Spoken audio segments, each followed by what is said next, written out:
And so, my fellow Americans, ask not what your country can do for you. Ask what you can do for your country. Besides being a mediator, you also participate in the debates as well. I used to in the beginning, for sure, a whole lot, because I was trying to get my name out there, so for sure. But as time went on, I started to see the need for somebody to mediate. That's not a forced situation like this regime likes to do. Force people to do things. You can say what you want about Donald Trump. He's very well read in the art of war, because the way that he moves and the way he conducts himself, it's very hard to predict what he's gonna do next. Yeah. The entire country can be taken out in one night, and that night might be tomorrow night. Welcome back to the podcast. Today we got Carlos, fellow buddy of ours. We've known for over a decade now. Yeah, middle school. Yeah, middle school. Very long time. Yeah, I was just telling somebody the other day the story of when I kind of first met you, but I hadn't met you yet. And we were in Davis's class together, and I went to use the bathroom, and I didn't know you had a twin. And then he came out of the bathroom, and I was like, bro, like, what the hell? I was like, that's the first time. I was telling my brother, because I was coming on here, that was the first time that I met you. You guys look identical. Identical twins. That is so funny. Tripped me out as a youngin'. I was like, hey, you were just in class, bro. And he looked at me like, bro, I don't fucking know you. Like, what the hell? It's pretty funny. That's pretty funny you mentioned that, because me and my brother, we always get into stories like that. So people either think that we're like ninjas, or they think that like we're like how Sub-Zero and Scorpion, that they could teleport someplace. So they think that like we're either magicians or something. That's how I felt that. Yeah, people literally think that me and my brother are magicians sometimes, which is pretty funny, because and me and my brother, we get around. Exactly. We get around. We're social people. We don't stay in the house all the time, so we're constantly running into people that he knows that I have no idea who they are. And I always gotta flow with it. Like, I know how to flow with it. So somebody starts talking to me, and I'm like, oh yeah. Hey, by the way, I'm Jeffrey. I'm not Kevin. And then they pause for a second. And I'm like, what do you mean? I was like, and I gotta be like, oh yeah, I'm actually a twin brother. Yeah, I'm the twin. Yeah, I gotta do a whole explanation, and it's always hilarious, bro. I always enjoy it. I never get upset or bothered about the confusion. It's just, it's actually a great talking. It's a great talking incentive.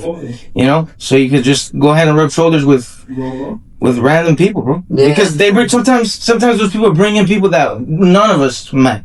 So then now we have more of a marketing opportunity. Now we got an even bigger hand to talk to more people. All about the networking too. It helps. It's definitely a bonus with networking. Hey, we're campaigning, bro. Right now we're campaigning. For the networking? Right now we're campaigning for life, bro. We're just trying to be. Campaign. Yeah, we're just trying to campaign. Well, you know what? Speaking about campaigns, so our buddy Carlos, he actually has his own show. It's called the Political Debate Panel. Yes, sir. And I'm glad to have you here, actually, because I've been wanting to have a political discussion and get some politics involved in my show. It's a very hot topic. Politics is always relevant throughout the history of time. Absolutely. So, and I think it's very important for the people to at least grapple with the ideas of politics. That's governments, empires rose and fell on politics. It's definitely important in our day-to-day lives, more than we think, more than some people give it credit for. 100%. So especially now. Definitely glad to have you here today, and I'm interested in some of the viewpoints that you have, and the discussions that you have on your panel, and it's on TikTok, right? Absolutely, yeah. TikTok, Political Debate Panel. Los is King is my name on TikTok, so Los is King. Yeah, we'll put the link in the description. There's not a lot of people with that name or anything like that name, so it's pretty unique. Just to me, I pop up pretty quickly. Yeah. Not hard to find me, and I'm live every morning, 5 a.m. to 2 p.m., 3 p.m., 5 p.m. Do you get a lot of people rage baiting? Yes. Politics is tough. Absolutely. I know politics is tough, bro. Yeah, absolutely. I've done a pretty good job of setting it up in a way that I can check all of that at the door. So if somebody's like that, get them going quick. You like to keep your conversations cordial? Yes, very important. And to come to an understanding, especially, I don't allow unfair debates. When I went on TikTok the first time, I noticed a lot of 7-on-1s or a lot of TikTok hosts that don't know when to shut up. They're just constantly talking. They'll have 8 guests there, but they're the ones talking the entire time. And there was a whole lot of that, but there wasn't a lot of balance. You know what I'm saying? There wasn't a lot of equal footing, you know, so it was like, why don't I do a 4v4? And 8 panels, it kind of just made sense. I had 4 Republicans or right-leaning Trump supporters, whatever you want to call them, 4 people who are the opposite of that. And I tell all of them that here on this panel, you're going to speak to people you do not agree with politically, and you're going to have to be respectful or scroll up, you know what I'm saying? Go somewhere else. Yeah, go somewhere else. Yeah. Have you seen that new rave, that new hot thing to do, Jubilee? Yes, the 20-on-1s. I like Jubilee for what they do. It's pretty cool. That's pretty cool. What do you think about one of my favorite entrepreneurs? I don't know, something. Maybe I need to do more research on other guys. Maybe I need to expand a little bit more. But I'm always bringing this guy up, Patrick David. What do you think about him? PVD? Yeah, I like PVD. I watched a lot of his stuff when I was still before my thing on TikTok. He just seems like a stand-up guy, bro. It's just that's why I'm always watching his stuff. He seems like a very honest, straight shooter. Straight shooter. Yeah. I've never gotten any like malice vibes from him or right. That's what I'm saying. You know? And he's very faith-based guy. Yeah, absolutely. So he's always rubbed me in a way, bro, where I'm like, this guy seems like a great father figure, bro. But who else on Jubilee? Candace Owens. What do you think about her? She has her views there. She's some that I agree with. She's very pugnacious. Yeah, the thing about Candace Owens is that not a lot of people like her. She doesn't give a shit about how anybody's gonna feel or what the social norms are. She has a position that she stands on. She's gonna stand on that until she either changes her mind by herself or That's what I said. She's very pugnacious. Yeah. She's been different since the tragedy with Charlie Kirk happened. Is she do you feel like she's kind of attacking Charlie Kirk's wife? Or she's just doing like a thorough investigation? What's going on there? I haven't done any research on that, but I've heard whispers in here and there. I think that, and it's just me, but I think that Charlie Kirk was a dear friend to her, and the demeanor in which Erica Kirk has been conducting herself in since the passing of her late husband, it hasn't. If Charlie Kirk was your friend, and you see the way that she's been moving, that would probably bother you. There's been it feels like a lack of genuine emotion from Erica Kirk. She's just been she took over Turning Point USA, and she's been doing her own thing, and I try to give her some grace because it's not easy to lose a spouse. I can't imagine. I can't pretend I know what that's like because I don't. But there's a certain way you would expect somebody who's so in love with somebody else to act and to move. To move, exactly. Yeah. It doesn't. Maybe Candace thinks that Erica Kirk has fallen short of that. Yeah. Not just her. I saw Drewski drop a huge. It's very viral. Yeah. The skit. Yeah, the skit. He dropped a skit that rubbed Erica Kirk the wrong way, and I think she said something that wasn't. It didn't seem like the best comeback. She's like, wait until I get my costume artists or something like that. And I was thinking in my head, I was like, that's not a way. You don't come back with a comeback like that. The funniest thing about about that situation is Drewski, at least not to my knowledge, I don't think he ever said her name directly, did he? Did he ever say like I'm impersonating or like? I don't think so. I think he was just, what he said was like, it's your average conservative woman, and I mean, he looked dressed up, quite a bit like her. Yeah, exactly. That's what I was gonna say next. Is he definitely, anybody who watched that automatically thought it was Erica Kirk. Yeah, that's who he was impersonating. So it's not surprising she thought the same thing. I don't think that she can pursue him legally. I think that there's been threats that she's gonna pursue him legally. I don't think she can. There's no. It's parody. You can't do nothing about parody. I think that's just a money drop into litigation if she does that, because she's not gonna get anything out of that. Yeah, you can't. Freedom of speech. Freedom of speech, bro. Parody laws. You can't sue somebody. It's just all they do is say it's not really you. It's just a parody. Not to talk harshly. I hope I don't rub any women the wrong way, but it's just like. It seems to be a kind of a common narrative. I don't know if it's just been in today's time. I've done some research historically, but Ilya Taporia got pretty, fighter? The fighter, yeah. He got kind of, how do you say it, bro? Like, demoralized a bit, you know, because he stood up for his wife, and he talked very well about her, when others were kind of like, not, they weren't heckling hard, but they were kind of gesturing like, oh, you got your girl from Miami, you know, like, and they were kind of insinuating, and it kind of, you know, rubbed him the wrong way, and he didn't really like that too much, you know what I mean? Yeah. Well, I feel like people being born and raised in Miami like you guys, I think people are gonna, there's a certain distaste when it comes to where we come from, the people who come from here. Not really fair. You know, there's plenty of good girls. Where's the Spaniard guy? Plenty of good girls in Miami. Yeah. You think? Oh, okay. Yeah, that's what I was waiting for you to say. Yeah, you believe that there's plenty of good girls around. Yeah. Okay. It just depends where you look. Yeah. You know, I wanted to get your take on that. If you believe that, because Andrew Tate went on a huge tangent as well. Yeah. On the women and men specifically, I was like, whoa, these guys are really getting at it. Yeah, I try not to pay attention to too much what Andrew Tate says, not because of any, just not mine. He's got some good ideas for sure. He got some really good ideas. I don't think there's something to working hard every day, not settling in life, you know, aiming up and executing yourself with a certain discipline so you can achieve your goals. For sure, there's an allure to that, because a lot of young men who don't have fathers now in today's time and are incels, you know, they're getting spit on in life. You're a man, you should be, you know, you should apologize for it, or whatever the case is. You hear some arguments on the feminist side, and Andrew Tate was one of the first people who got viral, because there's plenty of people doing it, but Andrew Tate was one of the first that went viral to the level that he did with promoting that certain message. But also in that same message, he's got some things that I find are a little too much, you know. Yeah, it's a very polarizing figure, you know. Yeah. I think he does it purposely, you know. That's how he's able to get all his headlines. Yeah, so you go viral. Yeah, for sure, especially in 2026. Yeah. But anyways, I'd like to talk more about your panel and how you run things, how you run that show. You told me you like to start it off early.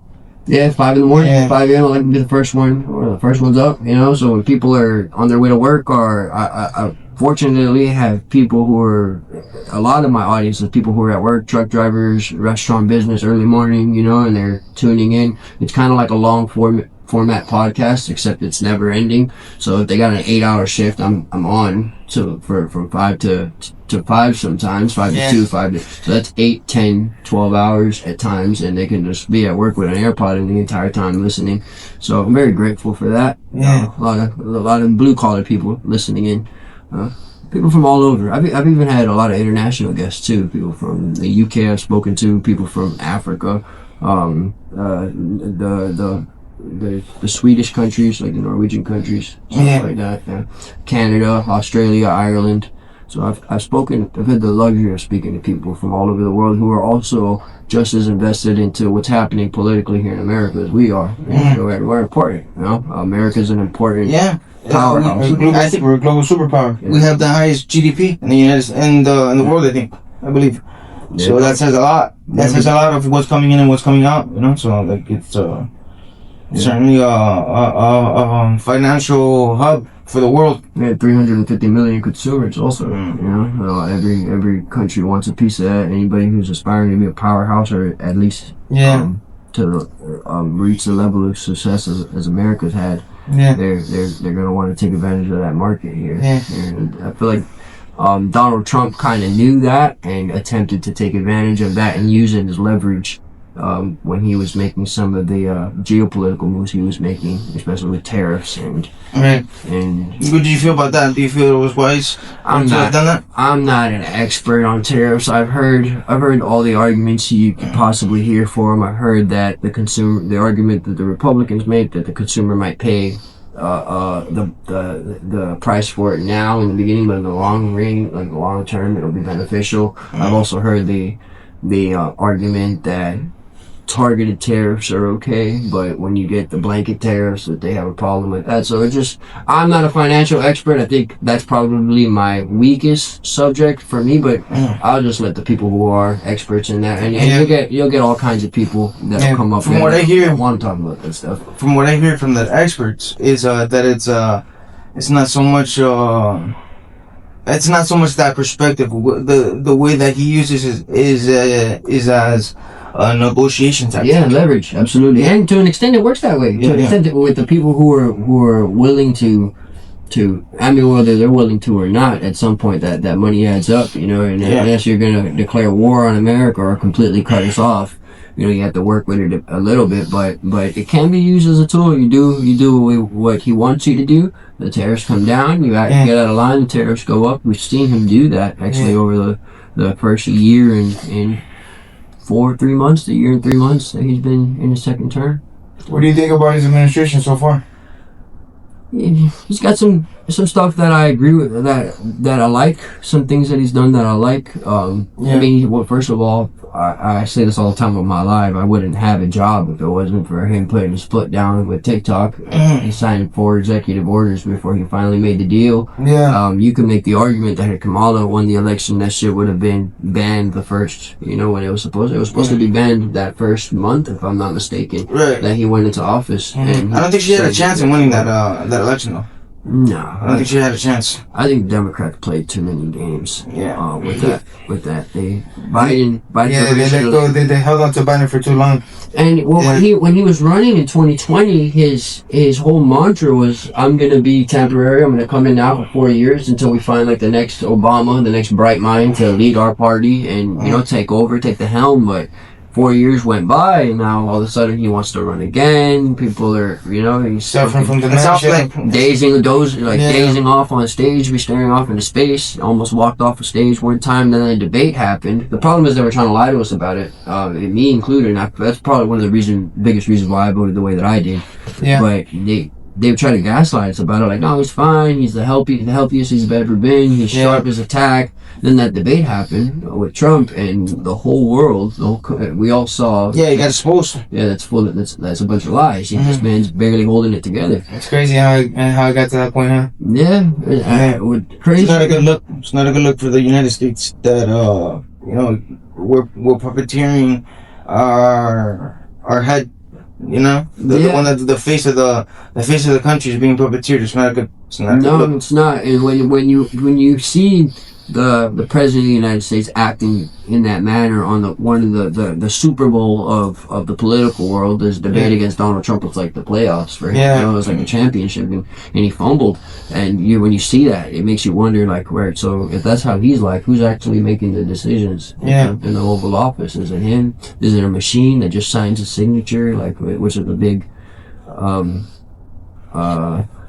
matter of contention with the right, is the auto pen, and was he just signing any bill that was put in front of him, you know, or were they having a little robot do it? It's a sign of weakness for sure. Sign of weakness at that moment in our political sphere. But you know, speaking about weaknesses and strengths, we've been witnessing a lot of strong arming coming from Donald Trump. And what do you think about this whole situation with him and, you know, Venezuela, taking over Venezuela now, Cuba's going through this whole I'm biased. I'm the grandson of Cuban immigrants. I find that pretty interesting on how, you know, he basically is trying to take over all of Latin America, you know. I think he's called them out. I think he wants the people in our hemisphere to be with us. Right. You know, we're the biggest superpower, as you guys said, the biggest superpower in the world, and we live on a different hemisphere from the other two superpowers. We live in Europe and Asia. Right? Russia spans through Europe and Asia, and China is obviously in Asia. So we're the only ones on this side of the globe. And I think in his mind he wants all the people on this hemisphere to play united. To be united. You know, and give Venezuela, very communist, Maduro, they were the lifeline to Cuba. So which by the way, you can say what you want about Donald Trump, if you don't have any confidence in our military after how quickly we just went in there and man-napped a fucking president to a whole other country. We did that shit in less than an hour. We were there and gone in less than an hour. A whole president from another country was took, you know, just like that. And now Cuba's struggling because their lifeline was taken out. And as I was gonna say, I'm the grandson of Cuban immigrants, so I want Cuba to be free. You know, I remember when Fidel Castro just got sick. He didn't even die yet. He just got sick, and we were out there. My family was out there in the streets of Hialeah con las cazuelas. Yeah. You know what I'm saying? Pots and pans banging, like. And it's been like that every other time we got news. When Fidel died, it was like that. When his brother died, it was like that. And I think a lot of us are ready for that situation there to come to an end. Yeah. So our people can have a better life, or the people that we still have over there. I mean, I don't directly have anybody still over there, but my stepbrother and my stepmom were both born over there. They have family over there still. My grandmother was born over there. I'm sure she wants to see that. And it was also very important to my mom. Yeah. Who's got a lot of connections over there. She was alive today, she would want to see them free for sure. I think it would be very wise if I was president, and that's a huge if, you know. Yeah, me too. Far cry. Me too. But I think it would be very wise to establish America as the United States, so South America, Central America, even Canada, because of the resources that could be distributed and the teamwork, you know. So if they worked together as a single country, there wouldn't be a third world country. You know what I'm saying? Yeah, you understand what I'm saying? It would all just be America. It would be the United States. I mean, the United States already kind of operates as individuals. Like if you go to Nebraska, you go to California, you go to New York, you come to Miami, they have different policies. They're conducted differently. You know, there's different, the laws are quite a bit different. Yeah. It's almost kind of like going over to a different, almost to a different country in some Texas and some California states are completely different. Completely different, yeah. Especially with the taxes and stuff. Yeah. That's a big one. But in terms of the culture too, you got Hollywood over there in California. You got like the beach life, but in Texas, you got like a lot of ranchers. You know, you got they're known for their guns, big hats, and stuff like that. And, right. You know, you can't even own a firearm, I don't think, in California. I mean, I'm not completely sure about that, but I'm like 90%. Yeah, they're a lot stricter with their firearm laws. Yeah. So I mean, it is different, but the problem with what Jeffrey's suggesting is there's all those countries, they have huge national pride. So in order to get them to just all, like, you're going to be America now, that's going to take either very successful negotiation or some violence. And I don't know if we can get them to a point where they're just at least on board with America, and we're standing as like a united front, like these countries stand in allegiance with America, and this hemisphere is going to have each other's back no matter what. That would be a good place for us to be at least for now. I mean, who knows what'll happen after that, but you got to start. You know, you gotta start with baby steps. People were very scared of Trump being the next Hitler, and unfortunately, one of the biggest things Hitler did was he went into Poland, and then he went into France, and then he went into, you know. So if Trump can move in a way that limits those comparisons, I think it would benefit his presidency to do what he wants. In my mind, Trump is an egomaniac, and he wants to be known when we're all dead and we're all ashes in 100 years, when the kids open up their history books and they read about Donald Trump. I think he wants, in his mind, them to read about the president that got America back on track and pulled us into our next golden age. That's what he wants. He's creating a highlight reel. He's certainly creating a highlight reel, and he seems to be making a mark and putting himself in a position where people are kind of insinuating that he's probably going to be one of the greatest presidents of all time. Yeah. And he likes that, you know, and it's a good stroke for his ego. Like, he really enjoys that. There's people that do say that. They do say he's going to be the greatest president that we've had, at least since Reagan. I think before a war, before even the idea of going to a war just to establish a singular country, I think negotiations and incentivizing these countries, it's a much better tactic. You know what I mean? Yeah, it's just like we could just put the egos aside, bro, and come to a mutual understanding that if we share resources, it's better for everybody. Yeah, absolutely, you know? Absolutely. But the problem is, there's some countries on this side of the world in our hemisphere that do not align politically with America. Cuba is a perfect example. They're communist. Yeah, you know, that's why we had the whole. But do you think that the people like that? Do you think the people of Cuba agree with that? Some do. Some do. For sure, some do because you need to have some people who are on board in order to maintain power for as long as they have. You don't just maintain power for 60 years with nobody on board with the philosophy you're spreading. You don't think it's just like 50 men with like guns with bigger guns that are agreeing?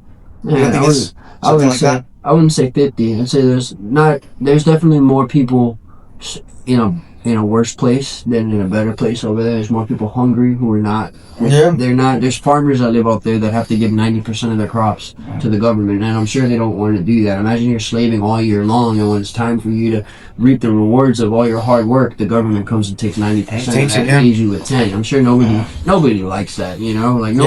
Greater. You can advocate for the greater good till your face is blue, but at the end of the day, nobody wants to give away 90% of their hard work and stay with just 10. And because they were the ones that were there on the fields growing the crops. Like the tobacco farmers are a huge one. And I remember the face of one tobacco farmer was listening to a story just a few days ago of how he has to give like 90% of his crops to the government, and that sucks. I can imagine it's a shitty way to live. Nobody likes taxes, man. I mean, and look, people are expressing that in a way, especially in Florida now that, we got DeSantis removing the property taxes and, income taxes are very low. Yeah. We're blessed. We're getting flooded. Florida's getting flooded, man. We got people from California, people from New York. They're all coming over here making everything more expensive. Yeah, I bitch about that all the time, man. People can say whatever they want, but their actions speak louder than words, Every time. Yeah. Every time. Yeah, words don't mean shit. It's what you move, how you moving. Yeah. What matters. Definitely to me, that's what matters. Yeah. Now, what are you gonna do? What's your next move? I'm a fan of DeSantis. I know he's had some things that people aren't completely on board with, but I like the way when a hurricane hits us, that reaction time is quick. You know what I'm saying? Like he's military. He has a military background. Yeah. One of my first viral videos on TikTok was actually a video of him when the hurricane hit, and they were talking about standing in lines at the dumps and the gates were locked, and he's like, no, like, we told you guys not to lock these gates. We're gonna tie a truck to that shit, rip that sucker open. And we don't have time for all the bureaucracy. There's people who need to get this thing moving. Clean up their streets so they could drive on their roads, clean up the debris. It was before I started hosting lives, I made the TikTok just to post clips of political videos. Trump talking here, DeSantis talking there, Kamala talking there, whatever it is.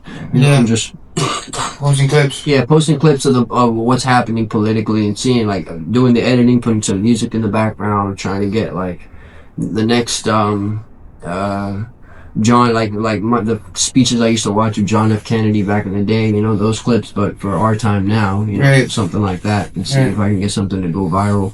Yeah. Then the election happened, and I was like, you know what? Why don't I just host a live? And I hosted a live before I came up with the G4 idea. It was like a free for all. I was just hosting lives and letting all kinds of people come up. But the respectful rule was my number one rule since I started. I was like, I want everybody to be able to feel comfortable, regardless of whether they agree with me politically or not. I want them to feel like this is a safe place for them to have a conversation. And I might not agree with everything you're saying, but I'm not gonna demean you or belittle you or yell at you. Besides being a mediator, you also participate in the debates as well. I used to in the beginning, for sure, a whole lot, because I was trying to get my name out there. So for sure, but as time went on, I started to see the need for somebody to mediate more. And there's 100,000. There's probably, I wouldn't say 100,000, probably an exaggeration, but there's definitely a huge number of hosts on TikTok who, when they're hosting their lives, they're the main voice in the room.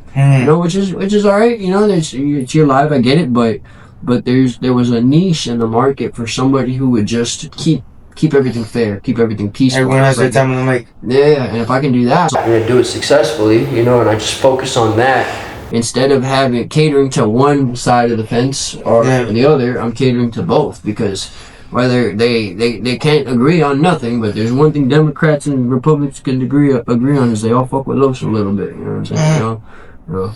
Come through and have a conversation with me. Have you seen the new statistic, the new breaking news of Marco Rubio being the potential new president? That the stats are rising Yeah. Rapidly.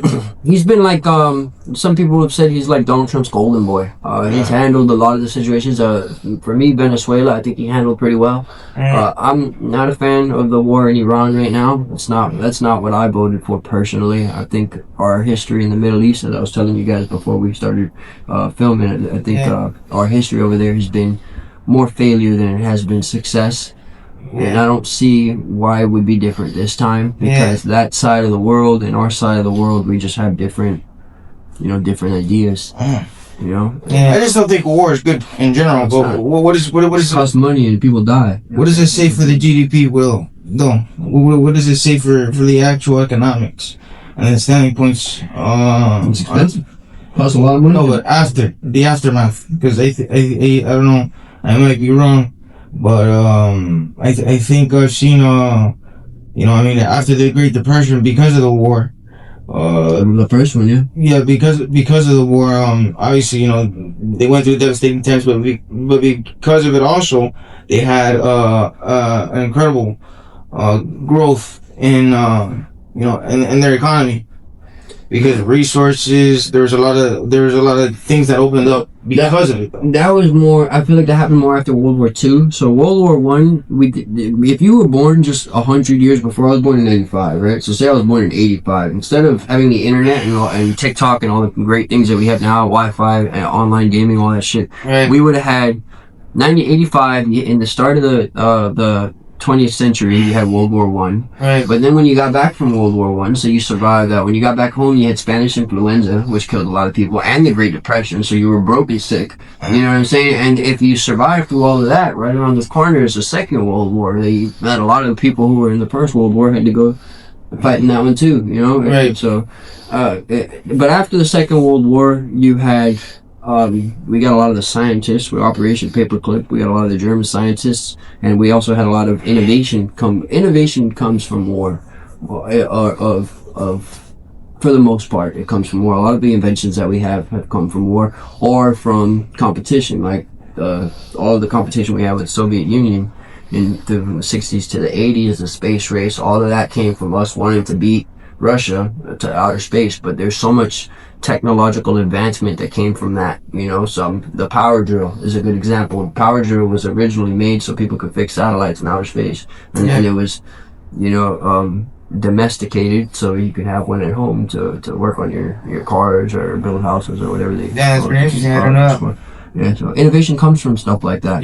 It's something like too, I think it came from more. It did. Absolutely, it did. It did. So it has its pros, but at the end of the day, I'm not the sure. The casualties is not worth it. Exactly. I'm not sure if it's worth it, And we've been fighting in wars ever since we were fucking cavemen, so. It's so funny because I remember one time, I was driving down the Palmetto with my brother and a few other people, and we're talking about how Donald Trump, right before the New Year, he's like, I want peace, and then come January, the first thing he does is he starts third, he scooped up Maduro. He starts launching all these military campaigns. It feels like it's been, especially, and last year we had a lot going on too. We had the passing of Charlie Kirk. We had the government shutdown. We had the original 12-day war between Israel and Iran that we got involved with the beach bombers. I think we were talking a little bit about that.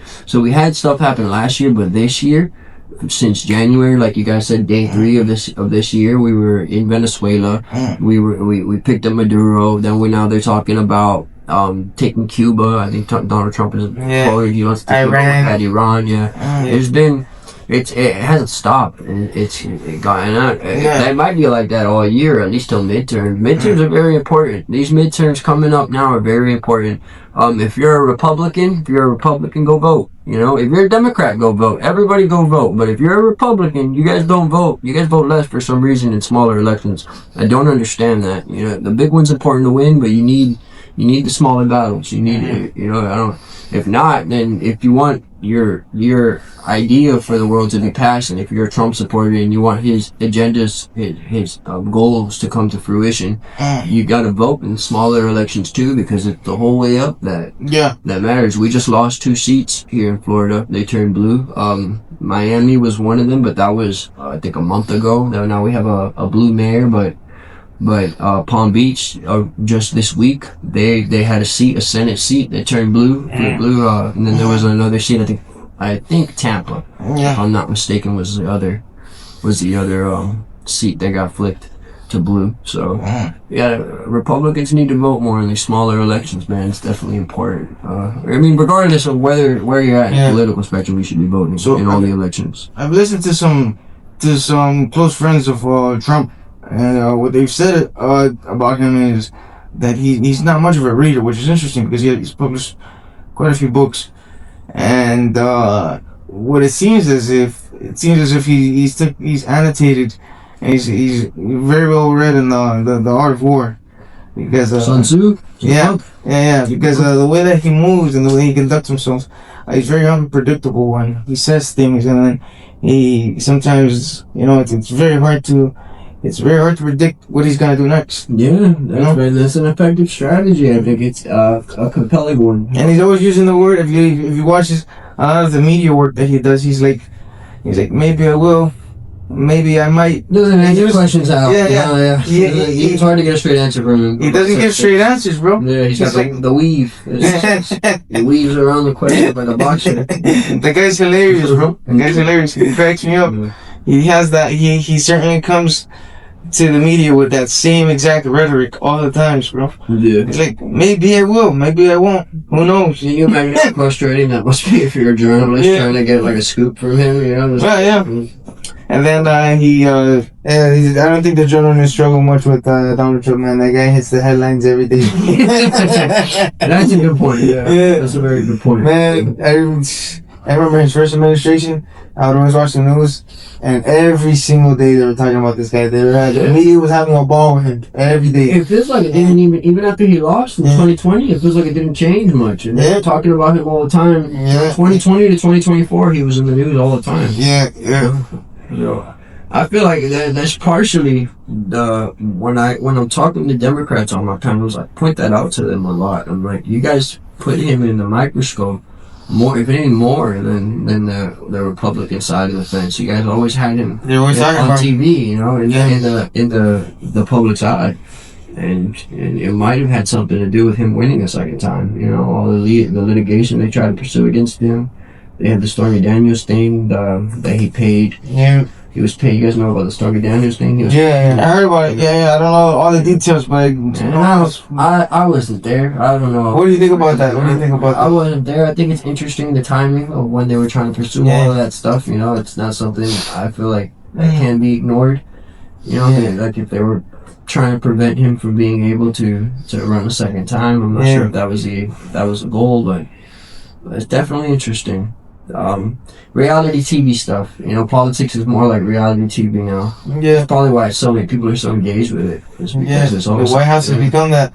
Yeah, I'm not sure how good that is. I kind of miss the old days when Obama was president. You didn't really, and even when George Bush was president, you didn't really. I was very young when George Bush was president, but you didn't really see this, and you can say social media has a huge part. I think social media has a huge part in it. Yeah, absolutely. Sure. Definitely. And everybody, the content we're talking about, everything's about content now. Everybody's an expert, and so you see, there's something that you would have seen half a dozen times a couple, like 20 years ago, a couple decades ago. Now you'll see, in a week, you'll see the same thing like 50, 60 times. You know what I'm saying? Either the same speech or the same talking point, the same, what's the word in the media that they use? Damn, this is blanking me. It's very, when they're talking, the sound bite, Okay, sound bite, Yeah, sound bites, you'll see the same one over and over again, so that adds to it, for sure. It's a strange time we're living in 2026, man. Yeah, man, the world's really moving fast, and, you know, hyper speed, it feels like sometimes. And especially with this artificial intelligence now. It's going to change the game. I think even for political pundits as well, man. Definitely, for sure, I don't know how much longer we're gonna be relying on human beings for opinions now that we have artificial intelligence really kicking into its next year. Yeah, I try not to use it, man. I messed around with ChatGPT when it came out a little bit, messed around with Grok a little bit, but I've seen people starting to rely on that when they're for information, when they're having a conversation on, especially when I'm debating. We've caught people on ChatGPT coming up with what they're gonna say next. No doubt about it. Yeah. Bro, God gave you, bless you with a brain that has more neuron connections in it than I think stars in the sky. Don't quote me on that. I could be wrong, but I think I've heard that somewhere. There's so much going on upstairs here that if you rely on the machines, or these fancy inventions, I mean, they probably have their uses, but you lose your capability to come up with your own answers and think for yourself. And I don't want that to happen to me. I predict that eventually we'll be one with the machines. Transcendence. That sounds like I think we're gonna become like cyborgs. Because if you look at Neuralink, company that Elon Musk is working on. I've seen the guy installing computer chips into brains, into human brains. The first guy that he did that to was on Rogan, and I watched that entire podcast. It's cool for him. That guy was a vegetable. How he can play video games with his mind. That's really cool. But no, it sounds like it sounds like what you're saying is that humans have more moral intuition than a machine ever will. Absolutely. That's what it sounds like. Empathy, sympathy. Those are all things that a algorithm can't have. Not yet. Maybe one day. Maybe. And do we really even want that? Who's to say that they're going to be on our side? If they have consciousness. Well, we're very far from that. From the people I've spoken to, we're very far from a place where AI is conscious, is a sentient being. But if we ever do get there, and they're 10 times or 1,000 times smarter than us, their problem solving skills are way better, and they feel like they get into a position where they feel they know what's best for us, or even worse, they feel like us not being here is probably what's best for the planet. Going for them. It's definitely a possibility. And a lot of that, it's a huge talking point amongst some of the big innovators for sure. And we definitely gotta keep a close eye on it. Even though I think we don't see a lot of what's really happening. Like the general public doesn't really understand the impact that artificial intelligence is having on our society. Because it's growing at such a rapid pace that I think the general public hasn't even seen a fraction of its real capabilities. So absolutely, it's interesting times, like you were saying. Definitely something that has never happened in history before. Yeah, and our technology is also advancing at that same speed. So if you guys just think about for a second, when we were kids, right? When we were all 5 years old, 6 years old, you had the Nintendo 64, you had the PlayStation 1. And even we had the Super Nintendo. Yes, and look at video games now in 25 years. Look what they turned into from the Saga and the Super Nintendo to what they are now. You got VR, you got great games that are so realistic. Yeah, I was playing a game of Madden and my grandpa didn't know any better. So he sees it and he's like, bro, what's what's going on? That was a real football game. That was a real football game, yeah. Jesus Christ. Yeah. So imagine what AI would look like in 5 years. Yeah. Well, I'm predicting in the next, when we hit our 50s, human life expectancy is going to be prolonged. It'll probably be more ubiquitous, a more common thing to see guys walking around at 150 years old. Not in our 50s, but I'm saying by the time we turn 50, they're already going to be integrating, things that are capable for keeping us up that, to that age, and it'll be more common in the future. You see guys walking around at 150 years old, pretty healthy. They're working on a bunch of different kinds of technologies that'll help. Yeah, so it's more than just staying alive. It's to have a real utility. To be able to walk, jump on a trampoline, at later ages. At even much later ages. I think the future's gonna be. Yeah, It's pretty bright. Yeah, that seems pretty cool. But I think there's a next level to that, where people are even talking about uploading consciousness into the internet. So that's crazy. What does your physical body mean? If you can upload your conscious I into the internet. personally care about my soul way too much for that, man. Yeah. I'm a man of God, so I'm not. Yeah, for sure. What's your take on that? What's your take on that? What do you view that as diabolical or kind of immoral? Well, there's maybe it goes with an old story that I heard when I was a lot younger. That the ultimate plan for the evil in the world is to have us lose our connection with spirituality, and what's the ultimate manifestation of that would be transcending yourself into a form where your soul is gone. If you're in the computer, you're physically there, but all your spirit can't go with you. Right. You know what I'm saying?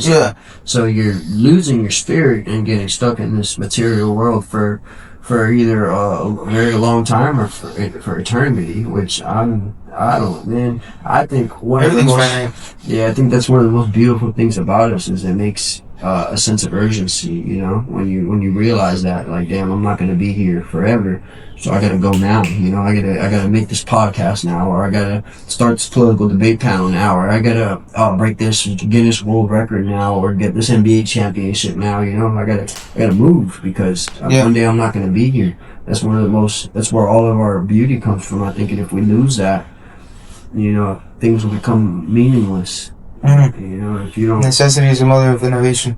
Yeah, exactly. Exactly. For sure. Necessity and scarcity. Scarcity too. Yeah, competition also. Competition, I think, breeds innovation. Yeah. 100%. Iron sharpens iron. If you got somebody that you're rivals with, that's why I love anime, because there's a lot of that in anime. You got somebody that's your rival and you're always trying to compete with them. Makes you and them better at the same time, and it breeds innovation.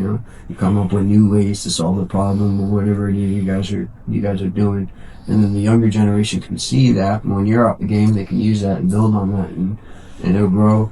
We've seen that in the NBA. We've seen that with MMA, what the UFC was in the early 2000s compared to how big it is now. What it is now, I think it's night and day.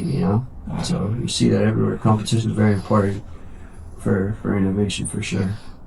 Yeah.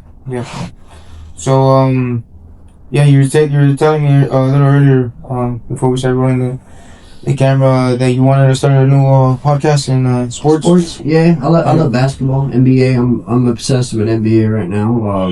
NFL too. I love the NFL. Mixed UFC. I'm not really a boxing guy. I know Ryan Garcia. He's a pretty good fighter. And we grew up in the Mayweather era, so I watched a lot of his fights. And Pacquiao, I was about to say that his fight with Pacquiao is probably my favorite one. That rivalry. And there's a lot of great fighters of today, bro. There's a lot of great guys today. That's right here. A lot of talent. Yeah, there's a lot of great. You guys remember Gallo? You guys remember Brian Duran? He just fought last week. Yeah, I see him occasionally at UFC gym. Yeah, he's been putting in work, man. I never really hung out with him too much, but to see somebody like that we all knew when we were younger go on and get his life together and go do something like that. Yeah, it's awesome. Pretty inspirational, bro. I was root for that. Yeah. I definitely root for that too, but I can't say that I knew him too well in high school. Yeah, I mean, I didn't know him at all, actually. I think I saw him one time get into a fight in a party, and that's it. And that was the first and the last I saw him. And then I started hearing about that guy went to our high school. Yeah, so I see him every now and then in the gym. He's very respectful. He's a really decent guy. He's definitely a decent human being. Yeah, good. Been through a lot. He definitely got a really nice fight last week. Last week he got that KO. So yeah, the KO. Okay. Yeah, I seen from other than the guy with the weird curly mustache. I think he won most of his fights, but stuff like that. Sports is what I want. Was what I want to bring my next project is. Because people I feel like there's so much politics, even for myself, and I'm always talking about politics out there, so I want like an avenue where I can, take a break from that. Take a little break. Yeah. Well, some good old foosball or something like that. Yeah, for sure. It could be very exhausting, politics, It is. Yeah. Especially with what I do, trying to keep the peace. There's some tricks that I've learned along the way on how to do that more successfully, but there's a lot of people who've never seen me before, they'll come up on the panel and they're coming in hot, they're yelling, you know what I'm saying? They're trying to be the center of attention. Or you got the debate bros that want to talk all,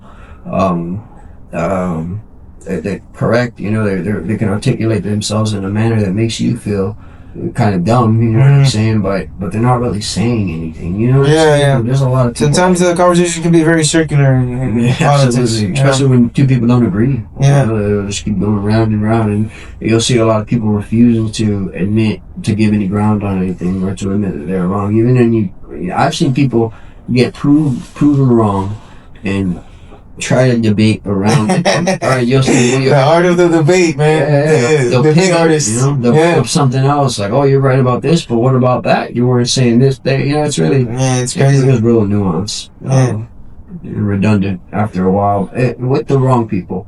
And you get the right people, which I've been fortunate enough to find some people like that who are willing to just have a conversation. They don't care about being right. They're just trying to push the benchmark forward. Yeah, I can see how that can be a very refreshing exercise, for sure. You know, reaching to a mutual agreement or a conclusion, and you know.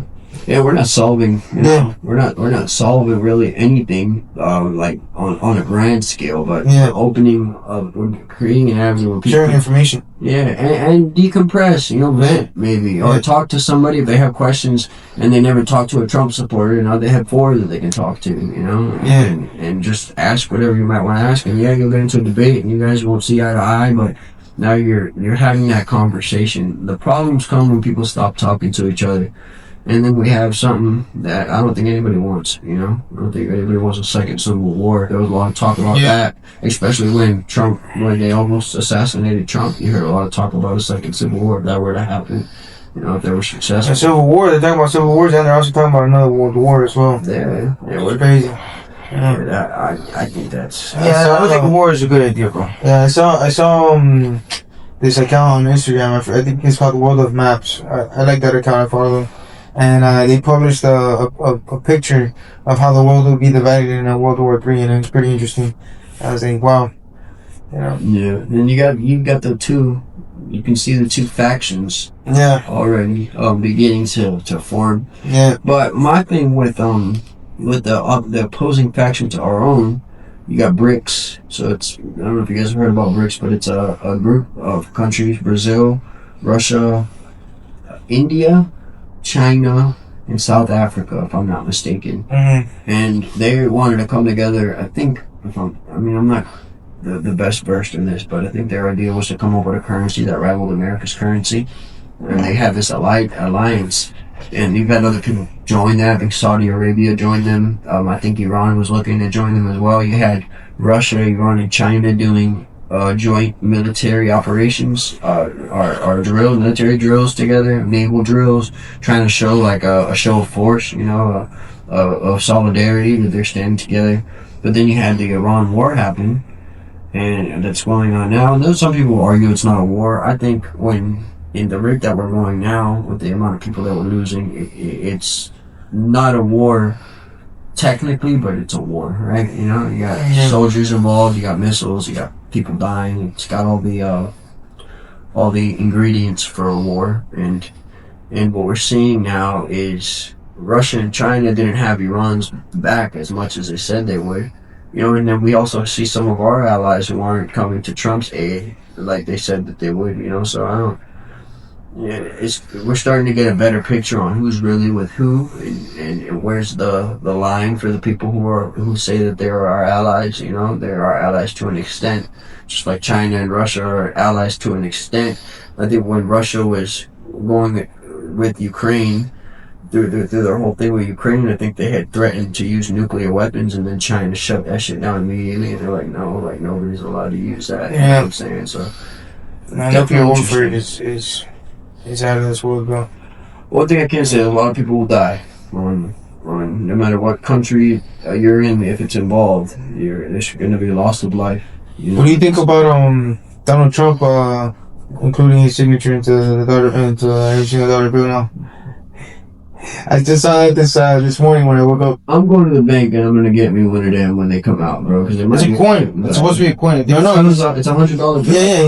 His signature. His signature. I don't know, but they're talking about also making a coin of him. Yeah, that's in talks. But what's gonna happen is that his signature is gonna be on the $100. Yeah. I think they do the coin thing for every president. I think they come with like special bullion coins with like every president. But I didn't know that. the $100 bill ones, I thought what I saw, and it might have been AI or like a fake post, but I thought it was his picture on there and everything, not just the signature. No, there's no way. I heard it was his signature. There's no way that they could remove such an icon like Benjamin Franklin. Yeah, they're not gonna remove Benjamin Franklin. Maybe not permanently, temporarily. Just a couple, do a couple releases with some Trump dollars, Trump bucks, if you will.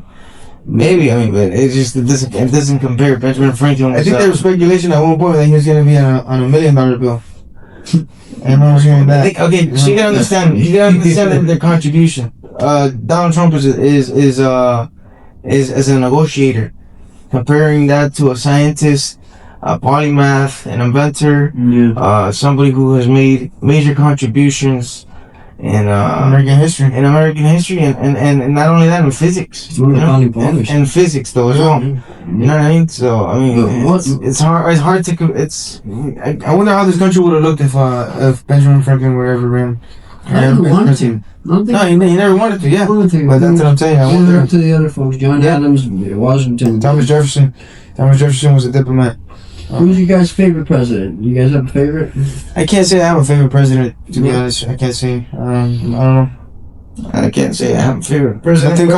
I liked how Eisenhower was able to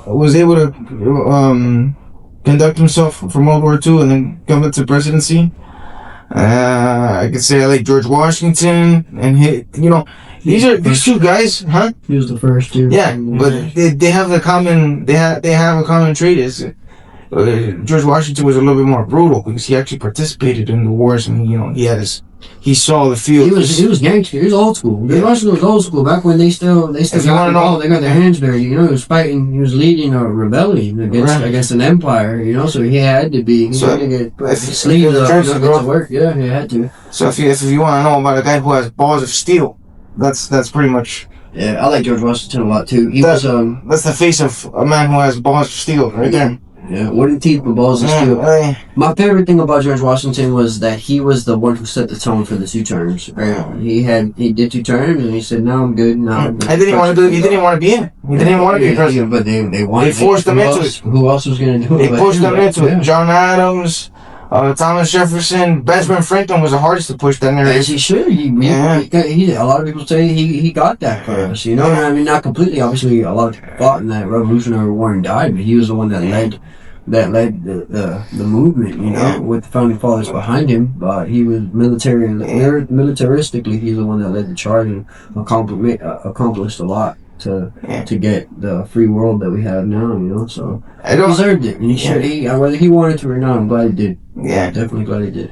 I don't think I have a favorite president, but there's some respectable ones for sure. Yeah, Franklin, Delano Roosevelt did a great job in his term. Yeah, FDR, not Teddy.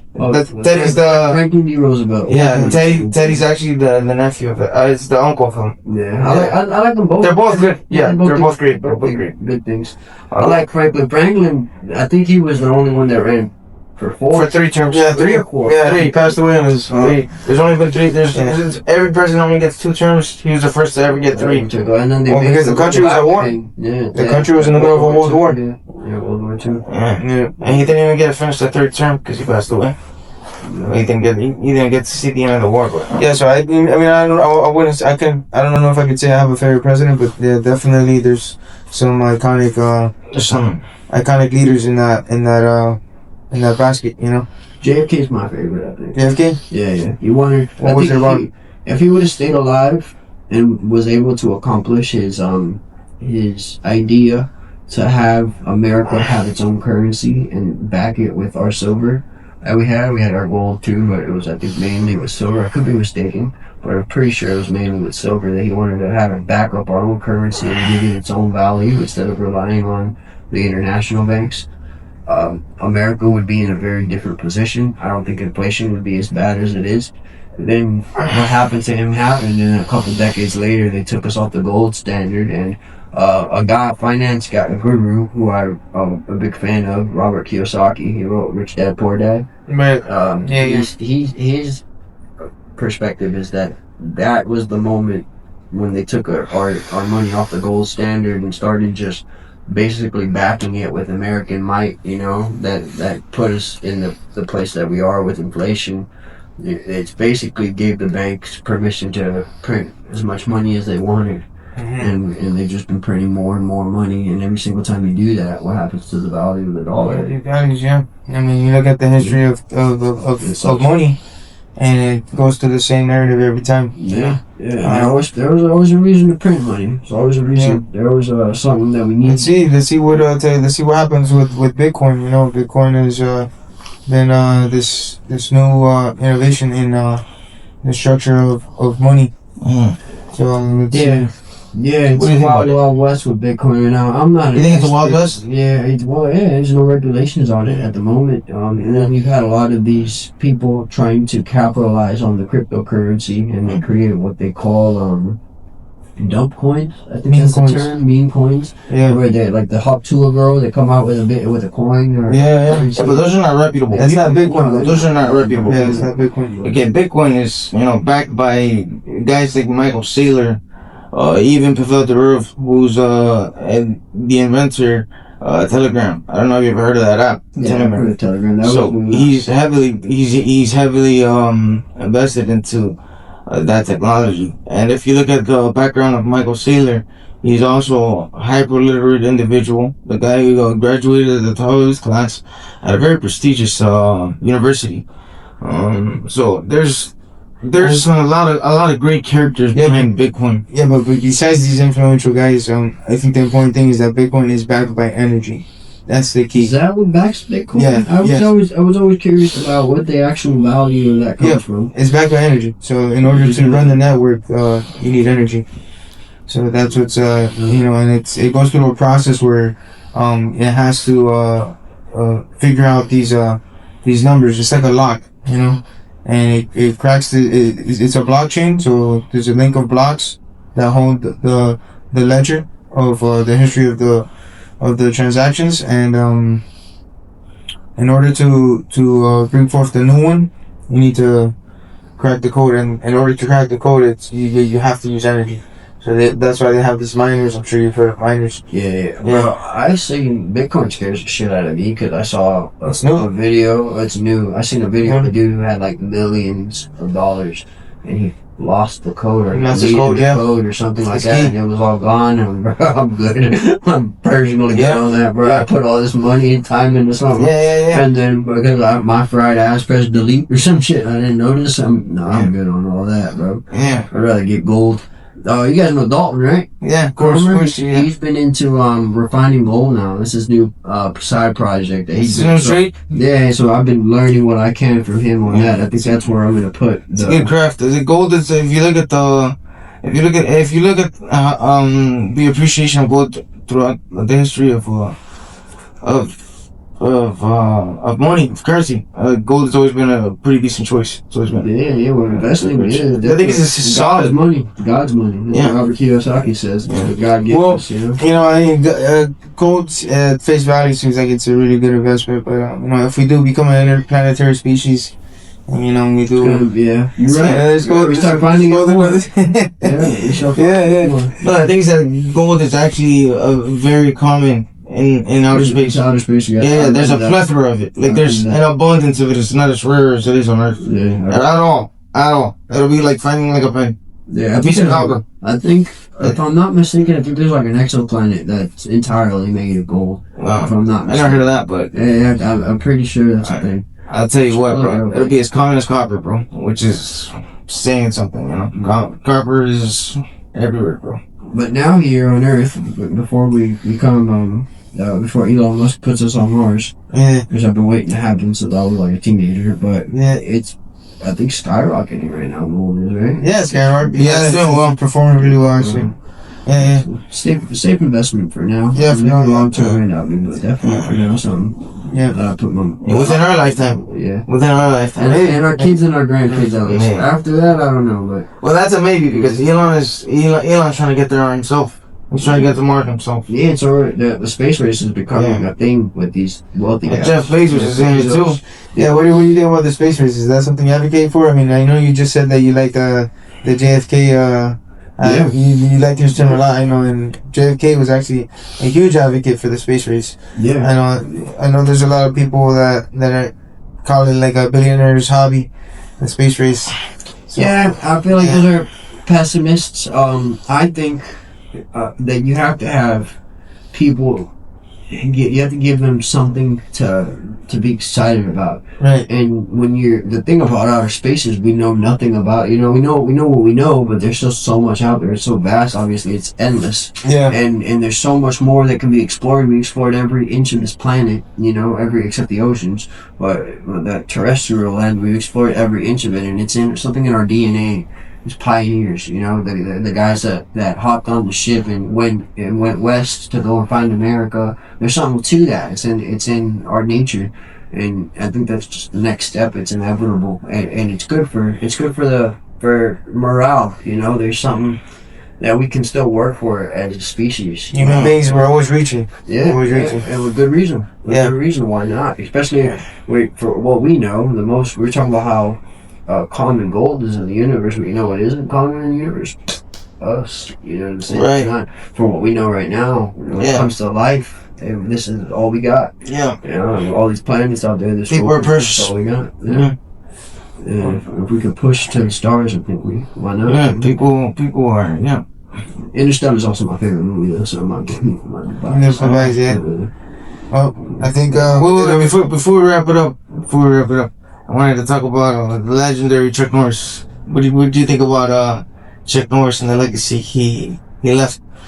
I think watching him fight Bruce Lee was probably one of the most badass things I saw when I was a young kid. These two warriors who happen to be famous on TV or like in Hollywood, getting to spar. I think that was really cool. I like to joke on my stream since he passed tragically. That he gave. Was it tragically or was it natural causes? Natural causes, but it's still. It's a tragedy. Somebody of that stature, I think it's a tragedy. Especially when we were younger, the joke was always Chuck Norris did it. He's like the GOAT. He can do whatever. I like to joke that he gave death permission. He was like, bro, this shit's crazy. Yeah. Like, let's go. Wow. Yeah. We can go now. Yeah. He was a legend, though. For sure. Pretty cool guy. Yeah, very influential guy. Yeah. Anyways, bro, we can stay here all day talking, but I think we should wrap it up and maybe do another episode later on. Yeah, I'm down. You guys call me. I think it was really. I think we had a good talk, and there's definitely a lot more to talk about. For sure. Yeah, absolutely. And you guys hit me up. I'm down. I'll come anytime. I think it's a cool thing. This is my first podcast that I've ever been on, and something that I've been trying to get more involved with, the people, and it's really cool that the first one that I've been on was two people that I went to school with, grew up, came up with, you know what I mean? That's really cool. Yeah, I was talking to Dalton the other day about when we were all in, I forget whose backyard it was. I think it was Kevin's backyard or somebody. We all boxed. You guys remember that? When we were all there, it was like 8 of us. Gilbert's backyard. You guys boxed each other. I think I boxed Jacob. Everybody had like a sparring partner, and that was pretty cool. I boxed Ronell too. I don't know if you know about that. That day? There? Might have been that day, yeah. Yeah. I remember you guys. I was like 125, 130 pounds. Yeah. Janelle was like easy over 200 pounds. Janelle punched me in the arm once in science class, and that shit hurt. He punched me on a Friday in the arm playing around, and then when I got back to class on Monday, I was like, bro, this shit still hurts, bro. Like, what did you do to me, bro? I'm like, I was like 90 pounds. I was pretty good the next day. The guy rocked me pretty good, bro. I never fell down. Like, I don't know. I just always had this fight in me. Yeah, you could say that. I got something in me, bro. That's just kind of like and that's why I'm always joking around, I'm ready to do what Jake Paul did, bro, and get in there, bro, and fight some professionals. But that's a whole different league, bro. That's a whole different ballpark. Yeah. But anything you put your heart to, man. I think you guys You guys are pretty good at attacking things, you know. And like this with this podcast, I was telling Kevin, I was watching some of your guys' content. You know what you're doing, especially you with the editing, bro. You know what you're doing. You know what I'm saying? You get it. All it takes is consistency, keeping at it. There's nothing you can't do. Yeah. I mean, if you really want to, there's nothing you can't do. Anyways, Carlos, thank you for being on the show. Definitely fun. Yes, sir. Can't wait to come back. Yeah. We gotta do another one. Yeah, anytime. Alright, guys. Take care.